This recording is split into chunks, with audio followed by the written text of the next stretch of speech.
Assalamu alaikum. Voici l'application de la partie 3 du chapitre 4, oscillation mécanique. Tout d'abord, rappelons-nous les idées principales expliquées jusqu'à là. Les oscillations mécaniques peuvent être libres, entretenues ou forcées. Les oscillations mécaniques libres peuvent être amorties ou non amorties. Une oscillation est caractérisée par sa période, sa fréquence et son amplitude. La nature des oscillations effectuées par un oscillateur non amorti est harmonique simple. L'énergie mécanique et l'amplitude dans ce cas sont constantes.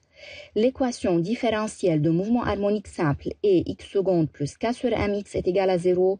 L'équation horaire est x est égal xm sinus oméga 0 t plus phi ou x égale xm cosinus oméga 0 t plus phi.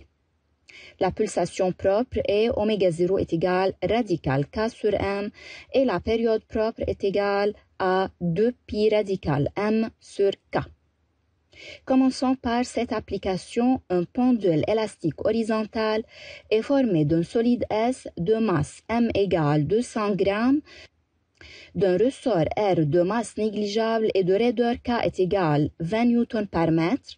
S peut se déplacer sans frottement sur un rail horizontal et son centre d'inertie G se déplace le long de l'axe horizontal X' pris comme niveau de référence de l'énergie potentielle de pesanteur. À T0 égale à 0, S est lancé de l'origine O avec une vitesse initiale V0 est égale moins V0i, sachant que V0 est positive. Alors, S oscille sur l'axe X'OX avec une pulsation propre oméga 0, l'abscisse de G à T et X est égal OG et la mesure algébrique de sa vitesse et V est égal dérivée de X par rapport au temps. Partie 1. Écrire à un instant T l'expression de l'énergie mécanique du système SR terre en fonction de M, K, X et V. On sait que l'énergie mécanique est formée de 3 parties, l'énergie cinétique, l'énergie potentielle de pesanteur et l'énergie potentielle élastique. L'énergie cinétique 1/2 mv au carré, l'énergie potentielle de pesanteur est mgh, mais dans ce cas la hauteur est nulle, alors EPP est égal à 0 et l'énergie potentielle élastique est égale à 1/2 kx au carré. Donc finalement on obtient l'énergie mécanique est égale 1/2 mv au carré plus 1/2 kx au carré. Deuxièmement, établir l'équation différentielle en X qui régit le mouvement du centre G de S. On sait qu'on peut déterminer l'équation différentielle à partir de l'énergie mécanique. On a déjà vu que l'énergie mécanique est égale à 1/2 mv au carré plus 1/2 kx au carré. Ici, il n'y a pas de force non conservative et par suite, l'énergie mécanique est conservée. Sa dérivée par rapport au temps est nulle. Effectuons la dérivée de l'énergie mécanique. Alors, on obtient 0 est égal 1/2 fois m fois 2vv', puisque la dérivée de v au carré est égale 2vv'. De même, la dérivée de x au carré est égale 2xx', alors la dérivée de 1/2 kx au carré, ça fait 1/2 k 2xx'. On sait que v' est égal à l'accélération qui est égale à x secondes et x' est égal à la vitesse. Donc, on obtient 0 est égal 1/2 m 2vx secondes plus 1/2 k 2xv. 1/2 fois 2, ça fait 1. On prend v facteur commun, on obtient v fois mx secondes plus kx est égal à 0. On sait mathématiquement que lorsqu'on a une multiplication de 2 termes est égale à 0, alors le premier terme peut être nul ou le deuxième terme. Mais ici, on sait que v est différente que 0, alors mx secondes plus kx est égal à 0. Divisant par m, on obtient l'équation différentielle du deuxième ordre x secondes plus k sur m, x est égal à 0. Troisièmement, la solution de l'équation différentielle est x est égal moins xm sinus oméga 0 t. Déterminer la pulsation oméga 0 en fonction de k et m. Puisque x est égal moins xm sinus oméga 0t est une solution de l'équation différentielle, alors lorsqu'on la remplace dans l'équation différentielle, cette équation sera vérifiée. Donc, on a besoin de x secondes encore.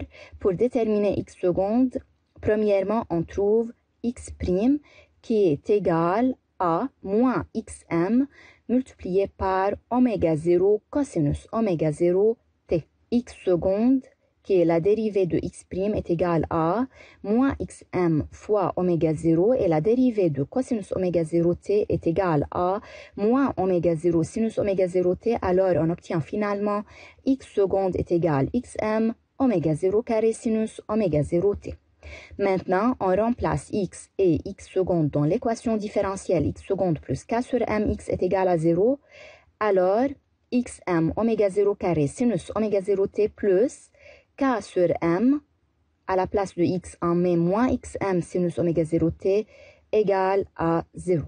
On prend comme facteur commun xm sinus oméga 0t. Il reste du premier terme oméga 0 au carré et du deuxième moins k sur m est égal à 0. On sait que xm, qui est l'amplitude, est différente que 0.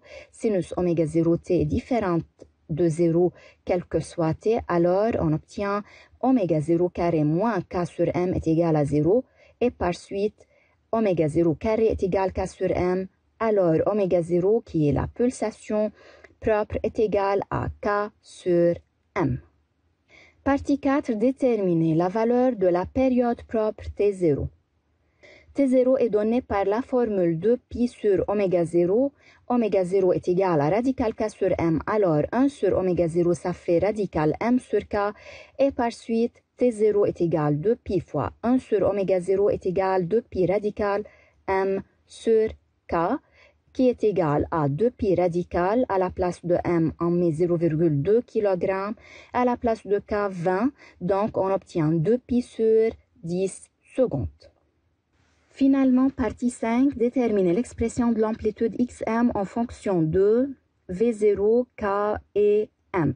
D'après les données, à T0 égale à 0, x' est égal moins V0, x' est égal à moins xm oméga 0 cosinus oméga 0t qui est la dérivée de x. Alors, remplaçant t par 0 et x' par moins v0, on obtient moins v0 est égal moins xm oméga 0 cosinus 0.